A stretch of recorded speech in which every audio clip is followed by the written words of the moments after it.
बजने वाले हैं। वक्त है अपना बिहार का और आपके साथ मैं हूं शिप्रा झा। बुलेटिन में सबसे पहले बात करेंगे, कल पुनौरा धाम में केंद्रीय गृह मंत्री अमित शाह और नीतीश कुमार सीतामढ़ी के पुनौरा धाम में मां जानकी के भव्य मंदिर की आधारशिला रखेंगे। अमित शाह के पुनौरा धाम दौरे को लेकर युद्ध स्तर पर तैयारी की जा रही है। वहीं मां जानकी मंदिर को लेकर लोगों में भी उत्साह देखने को मिल रहा है। तो आपको बता दें कि कल ऐतिहासिक दिन बिहार के लिए, सीतामढ़ी के लिए होने जा रहा है। माता सीता की जन्मस्थली पुनौरा धाम में मंदिर का शिलान्यास करने की तैयारी जारी है। तो कल केंद्रीय गृह मंत्री अमित शाह सीतामढ़ी पहुंचने वाले हैं। सीएम नीतीश कुमार उनके साथ मौजूद होंगे और उससे पहले की तैयारी की तस्वीर हमने आपके टीवी स्क्रीन पर आपको दिखाई। मां जानकी जन्मस्थली पुनौरा धाम में भव्य तैयारी जारी है।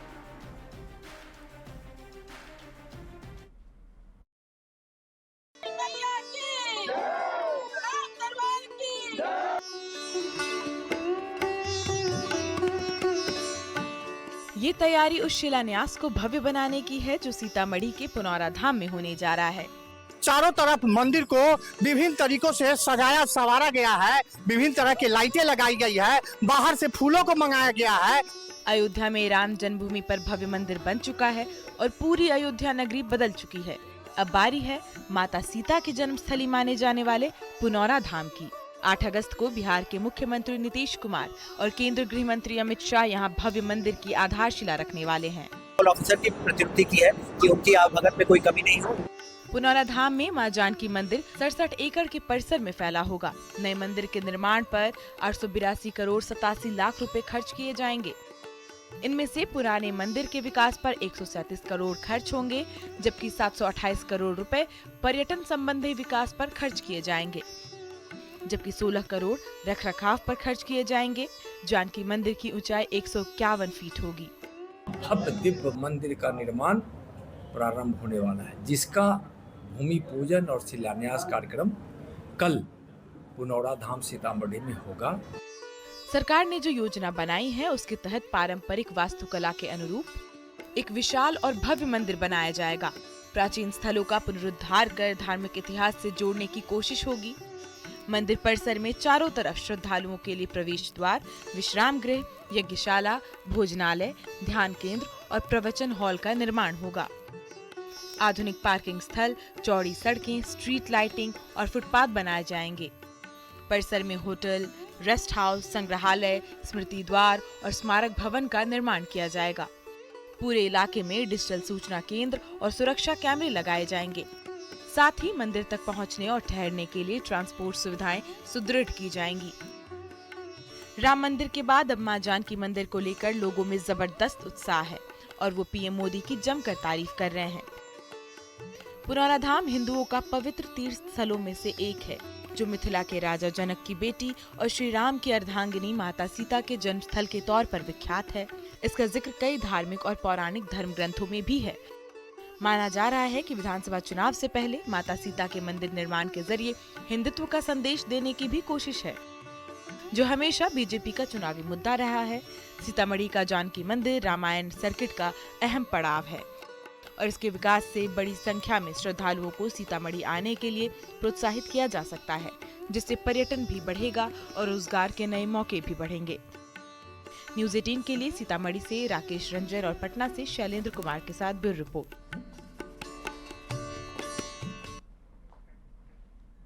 तो माता सीता की जन्मस्थली पुनौरा धाम को अयोध्या के तर्ज पर विकसित किया जाएगा। मां जानकी के भव्य मंदिर का शिलान्यास केंद्रीय गृह मंत्री अमित शाह और सीएम नीतीश कुमार करने वाले हैं। शिलान्यास कार्यक्रम की तैयारियों को अंतिम रूप दिया जा रहा है। लोग जिसका शिलान्यास करने के लिए गृह मंत्री अमित शाह और मुख्यमंत्री नीतीश कुमार पहुंच रहे हैं, जिसे लेकर तैयारियों को अंतिम रूप दिया जा रहा है। लोग मंदिर निर्माण को लेकर काफी उत्साहित हैं। तैयारियों का जायजा लिया है न्यूज़ 18 संवाददाता आनंद अमृतराज ने। जन्मस्थली पुनौरा धाम में तमाम तैयारियां लगभग पूरी हो चुकी है और तैयारी को अंतिम रूप दिया जा रहा है। कल यानी कि 8 अगस्त को गृह मंत्री अमित शाह और बिहार के मुख्यमंत्री नीतीश कुमार यहाँ पर पहुँचेंगे और यहाँ पर भव्य मंदिर का शिलान्यास करेंगे। उसके पहले तमाम तैयारियां लगभग पूरी हो चुकी हैं और लगातार सजाने संवारने का काम चल रहा है। और इसी मंदिर में इस वक्त ये तस्वीर आप देख रहे हैं कि तैयारियां अंतिम दौर में है, जहां पे कल भव्य आयोजन किया गया है। और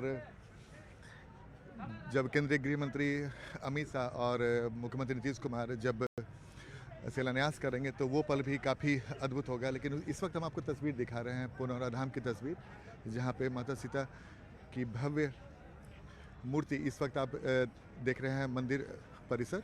और मंदिर प्रांगण को भी ज़बरदस्त सजाया गया है। न सिर्फ मंदिर प्रांगण को बल्कि अगल बगल के पूरे इलाके को एक नया रूप दे दिया गया है। और जाहिर तौर पे न सिर्फ पुनौरा धाम के लिए, सीतामढ़ी के लिए, बल्कि पूरे बिहार के लिए भी ये बेहद खास पल होगा जब 8 अगस्त को यहाँ पे शिलान्यास करने के लिए केंद्रीय गृह मंत्री और मुख्यमंत्री नीतीश कुमार पहुँचेंगे। बड़ी संख्या में लोग आज ही यहाँ पर पहुँचने लगे हैं। कैसा लग रहा है? कल का दिन को लेकर कितना उत्साह है? बहुत सा उत्साह है, बहुत सा बढ़िया। कल का दिन कितना खास है? बहुत खास है हमारे सीतामढ़ी माँ जगत जननी सीता धाम के लिए। कल हमारे केंद्रीय गृह मंत्री अमित शाह जी यहाँ आ रहे हैं, बहुत अच्छा लग रहा है। क्या नाम है आपका? शिवशंकर झा। कहाँ से आए हैं? मेजरगंज से सर आए हैं। क्या नाम है आपका? सुरेंद्र मोदी नाम हुआ। अच्छा, मोदी। कैसा लग रहा है ये कल के लिए, कितना उत्साह है? हम लोग का तो आत्मा तृप्त हो गया है कि हम लोग आने वाले पीढ़ी के लिए बहुत हम लोग सौभाग्यशाली है कि इस धरती पे जन्म हुआ हम लोग का, और इस मौका हम लोग को अब मिला है जो हमारे आने वाले पीढ़ी के लिए पूरा जन्म साकार हो जाएगा। लोगों में ज़बरदस्त उत्साह है। तो तैयारी लगभग अंतिम हो चुकी है और बस इंतजार है 8 अगस्त का, जब भव्य मंदिर का निर्माण होगा और पूरे इलाके को विकसित किया जाएगा। कैमरामैन मनीष जुनेजा के साथ आनंद अमृतराज, न्यूज़ 18 नेटवर्क, पुनौरा धाम, सीतामढ़ी। तो माता सीता की जन्मस्थली पुनौरा धाम के लोग मां जानकी के मंदिर के शिलान्यास को लेकर बेहद उत्साहित नजर आ रहे हैं। पुनौरा धाम के मुख्य महंत कौशल किशोर दास का कहना है कि जैसे एक सपना पूरा होने वाला है। ये अद्भुत अनुभव का एहसास दिला रहा है।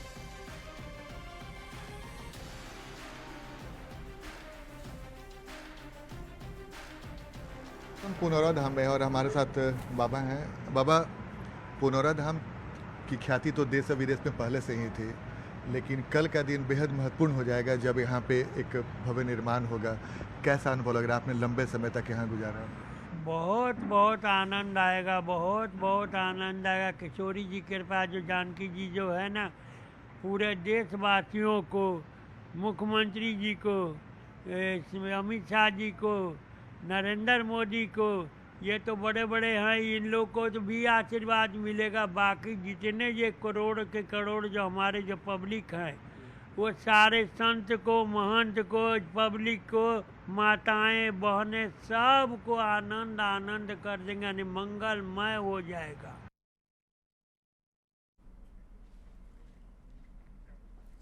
पुनौरा धाम में मां जानकी के मंदिर के शिलान्यास की भव्य और दिव्य तैयारी है। बिहार बीजेपी अध्यक्ष दिलीप जायसवाल ने सीएम नीतीश को इसके लिए धन्यवाद दिया है। दिलीप जायसवाल ने कहा कि इस कार्यक्रम को लेकर मिथिलावासी और पूरा देश उत्साहित है, सभी उस पल का इंतजार कर रहे हैं। माता सीता, माता जानकी की जन्मस्थली, और जब अयोध्या में भगवान राम, भगवान श्री राम का भव्य मंदिर बना, उसी समय से बिहार के श्रद्धालुओं की ये इच्छा थी कि माता सीता का मंदिर पुनौरा धाम में बने।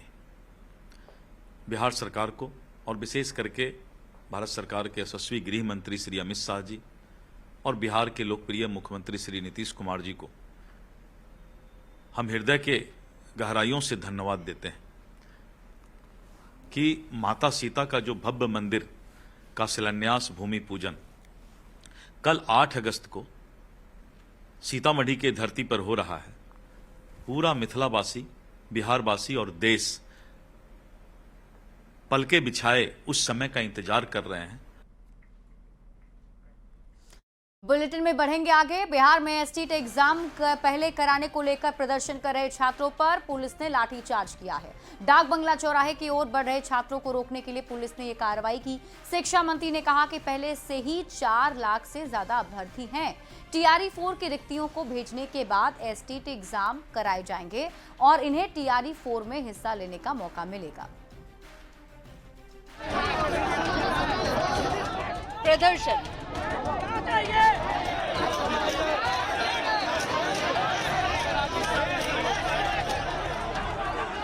हंगामा, नारेबाजी और लाठीचार्ज।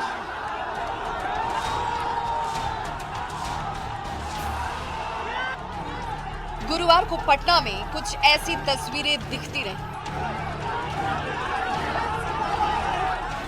TRE-4 के पहले STET एग्जाम की मांग को लेकर प्रदर्शन कर रहे अभ्यर्थियों पर पुलिस ने लाठीचार्ज किया। फिर भी डटे रहेंगे जब तक सरकार STET नहीं देता है, तब तक हम लोग हटने वाले नहीं हैं। प्रदर्शनकारियों को गांधी मैदान में रोका गया था, लेकिन वे डाक बंगला चौराहे की तरफ बढ़ गए, जिन्हें रोकने के लिए पुलिस ने ये कार्रवाई की। प्रदर्शनकारी आगे बढ़ गए डाक बंगला की तरफ, यहाँ पर आके इनको फिर से रोका गया है। वहीं शिक्षा मंत्री ने कहा कि पहले ही TRE-4 के लिए 4 लाख के करीब अभ्यर्थी हैं। ऐसे में तुरंत परीक्षा कराने से ये संख्या और ज्यादा बढ़ जाएगी। दूसरी ओर परीक्षा लेने में समय लगता है। TRE-4 की रिक्तियों के भेजने के बाद STET एग्जाम कराए जाएंगे। TRE-5 होगा तो उस तरह की परीक्षा ली जाएगी। अगर पुनः इतने लोगों की परीक्षा ली गई तो बहुत विलम्ब होगा। आपको बता दें कि बिहार में TRE-4 के तहत हजारों शिक्षकों की बहाली होने वाली है, जिसमें हिस्सा लेने के लिए STET यानी कि secondary teacher eligibility test pass करना जरूरी है। प्रदर्शनकारी छात्र चाहते हैं कि TRE-4 के पहले STET की परीक्षा ली जाए। दूसरी ओर सरकार के लिए इतनी जल्दी परीक्षा कराना मुश्किल है, क्योंकि शिक्षक बहाली भी है और चुनाव भी। न्यूज़ 18 के लिए पटना से संजय कुमार और गोपालगंज से गोविंद के साथ ब्यूरो रिपोर्ट।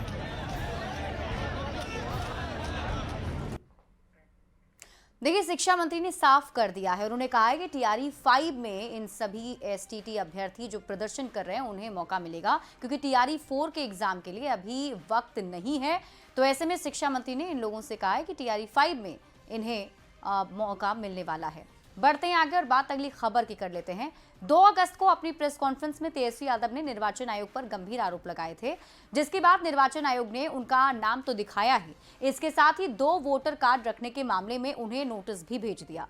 अब तेजस्वी यादव ने 2 वोटर कार्ड जारी करने के लिए उल्टा इलेक्शन कमीशन पर ही सवाल खड़े कर दिए हैं।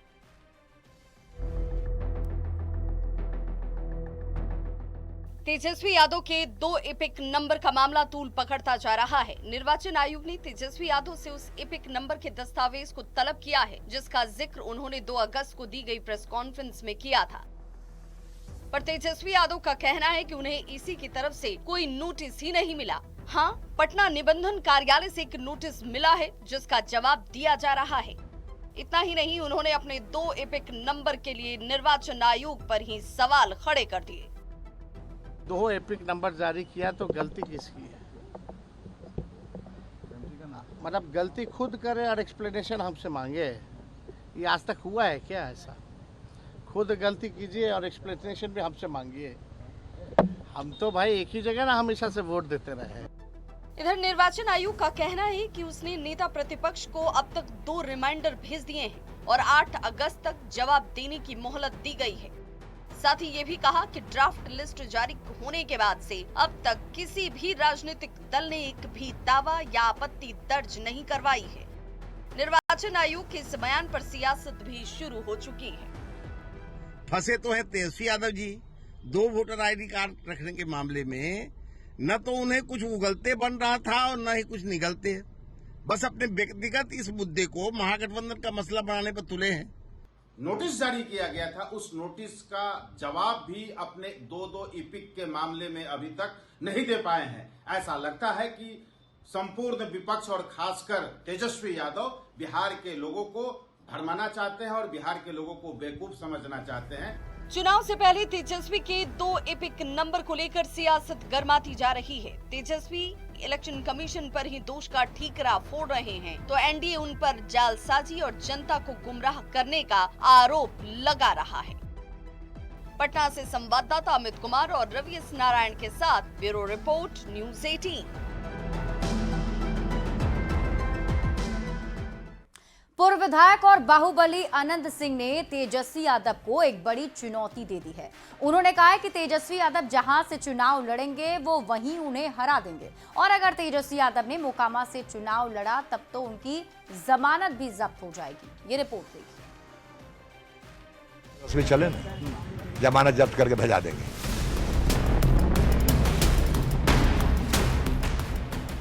मोकामा की छोटी सरकार पूर्व विधायक और बाहुबली अब जेल से बाहर आ चुके हैं और साथ ही चुनाव लड़ने का ऐलान भी कर दिया है।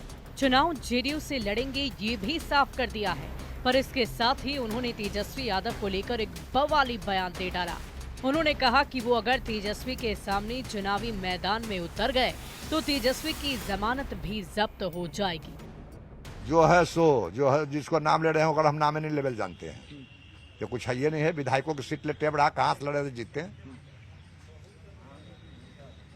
हम तो हरदम कहते हैं जहाँ से लड़े वहाँ से हमारा लड़ा दीजिए।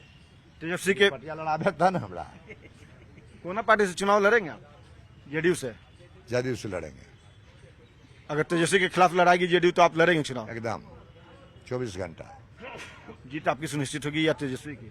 वो तो अभी 76 नहीं मिला है तो कहाँ मिलेगा नहीं मिलेगा पहले बता दें। मोकामा से तो तैयारी कर रहे हैं ना आप? हम तो मोकामा से कर रहे हैं, तो मोकामा से तेजस्वी चले ना, जमानत जब्त करके भेजा देंगे। अगर मोकामा से तेजस्वी चुनाव लड़ेंगे तो जमानत जब्त करा देंगे। अनंत सिंह के इसी बयान से आरजेडी बिदक गया और कहा कि जनता इस बार बीजेपी और नीतीश को हार का मुंह दिखाने वाली है। अब जो लोग प्रलाप कर रहे हैं उनको एक बात समझ लेना चाहिए कि बिहार की जनता अब नीतीश जी और भारतीय जनता पार्टी के प्रति विश्वास नहीं कर रही है, क्योंकि नीतीश जी का औरा समाप्त हो गया है। नीतीश जी का नेतृत्व अचेता अवस्था में है। अनंत सिंह ने एक और भविष्यवाणी की कि विपक्ष 15 सीट पर सिमट जाएगा। इस पर जेडीयू ने सहमति जताई। अनंत सिंह जी ठीक ही कह रहे। 2010 के चुनाव में 22 सीट पर सिमट गई थी राष्ट्रीय जनता दल। आगामी विधानसभा चुनाव में उससे भी बुरा हाल होना है राष्ट्रीय जनता दल का। भाई तेजस्वी जी खुद राघोपुर से चुनाव हारने जा रहे हैं। अनंत सिंह जेडीयू से आग्रह कर रहे हैं कि उन्हें तेजस्वी के मुकाबले टिकट दिया जाए, पर जेडीयू ने अब तक टिकट बंटवारे को लेकर कोई बयान नहीं दिया है। हालांकि अनंत सिंह के इस दावे ने बिहार की सियासत में बवाल जरूर मचा दिया है। पटना से संवाददाता अमित सिंह के साथ bureau report news 18।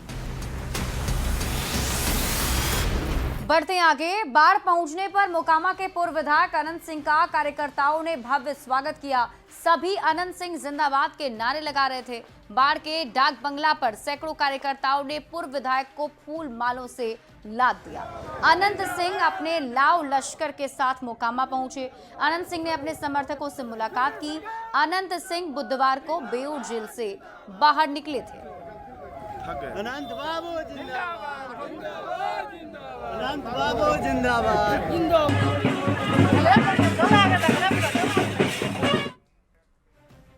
Bihar police ने अपराधियों की अकूत संपत्ति पर शिकंजा कसना शुरू कर दिया है।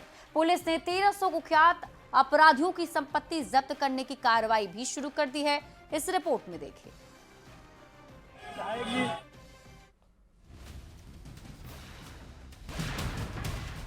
अपराध से अकूत संपत्ति अर्जित करने वाले अपराधियों को अब बिहार पुलिस छोड़ेगी नहीं। अब ऐसे अपराधियों की संपत्ति बच नहीं पाएगी। बिहार पुलिस ने करीब 1300 कुख्यात अपराधियों की संपत्ति को जब्त करने के लिए कार्रवाई शुरू कर दी। इनमें से 279 अपराधियों का प्रस्ताव कोर्ट को भेजा गया है। पटना में सबसे ज्यादा 83 अपराधियों की संपत्ति जब्त करने के लिए पुलिस मुख्यालय को प्रस्ताव भेजा गया। गया में 55, रोहतास में 49, मोतिहारी में 48, मुजफ्फरपुर में 43, भागलपुर में 43, मधुबनी में 42, नालंदा में 41, दरभंगा में 39, समस्तीपुर में 35, सारण में 36, वैशाली में 33, पूर्णिया में 32, सीवान में 27 और बक्सर में 24 अपराधियों की संपत्ति जब्त की जाएगी। हम लोगों ने 1300 लोगों को चिन्हित किया है अभी तक और उसमें से 279 प्रपोजल्स तैयार करके एसपी के अप्रूवल से न्यायालय में समर्पित कर दिए हैं। बिहार में अपराधियों की अब खैर नहीं, अपराधियों की संपत्ति जो है वो जब्त की जाएगी और इसको लेकर के पुलिस मुख्यालय की तरफ से जो आदेश जारी किए गए थे उस पर अब काम होना शुरू हो चुका है। बिहार पुलिस कुख्यात अपराधियों के साथ जमीन माफियाओं पर शिकंजा कसना शुरू कर दी है। बेतिया में भी 51 जमीन माफिया की संपत्ति जब्त करने की तैयारी शुरू कर दी गई है। माफिया की अवैध प्रॉपर्टी को जब्त करने के लिए पुलिस ने न्यायालय में प्रस्ताव भेज दिया है। का भी लिस्ट एक तरह से हम लोग फाइनलाइज किए हैं। उनके विरुद्ध जो कार्रवाई है वो कार्रवाई हम लोग कर रहे हैं। जो हर अनुमंडल में हम लोग 5-5 वैसे भूमाफिया चिन्हित किए हैं, उनके विरुद्ध कार्रवाई की जा रही है। कानून व्यवस्था पर उठ रहे सवालों के बीच बिहार पुलिस लगातार एक्शन में है। अब बिहार पुलिस के निशाने पर वैसे अपराधी और माफिया हैं जिन्होंने अपराध के जरिए अकूत संपत्ति बनाई है। पुलिस अब ऐसे अपराधियों की संपत्ति को छोड़ने वाली नहीं है। न्यूज़ 18 के लिए पटना से अमित कुमार और बेतिया से मुन्ना राज की रिपोर्ट।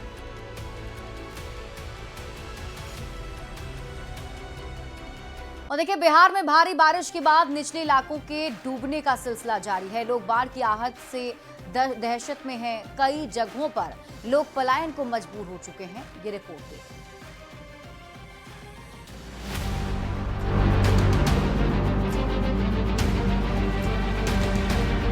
बिहार में भारी बारिश के बाद नदियां उफान पर हैं। लोग बाढ़ की आहट से दहशत में हैं। ये तस्वीरें वैशाली की हैं, जहां रोघापुर, महनार और सहदेई प्रखंड में बाढ़ जैसे हालात बन गए। पानी धीरे धीरे गांव में घुसने लगा। जिला मुख्यालय हाजीपुर से सटे निचले इलाकों में भी पानी भर चुका है। लोग पलायन को मजबूर हैं। क्या परेशानी है बताइए? परेशानी है कि हम लोग को पानी हिलना पड़ रहा है। पानी में ग्रामीण हमारा फंसा हुआ है। न सरकारी सुविधा कुछ मिला है हम लोग के। सरकारी सुविधा कोई है ये नहीं है हम लोग। क्या दिक्कत है? दिक्कत है कि घर में पानी घुस गया है। नाव का अभी तक व्यवस्था नहीं हुआ है। हम लोग के आने जाने का बहुत दिक्कत हो रहा है। कैसे निकल रहे हैं? वहाँ से केला के थम के बेड़ा बना के निकल रहे हैं। पटना के बांस घाट के पास 40 से 50 घर 10 दिन में बाढ़ के पानी में डूबे हुए हैं। लोगों के लिए अपना पशुओं के खाने का इंतजाम करना मुश्किल हो रहा है। बाढ़ के पानी से घिरे ये लोग मुश्किलों में जिंदगी जी रहे हैं।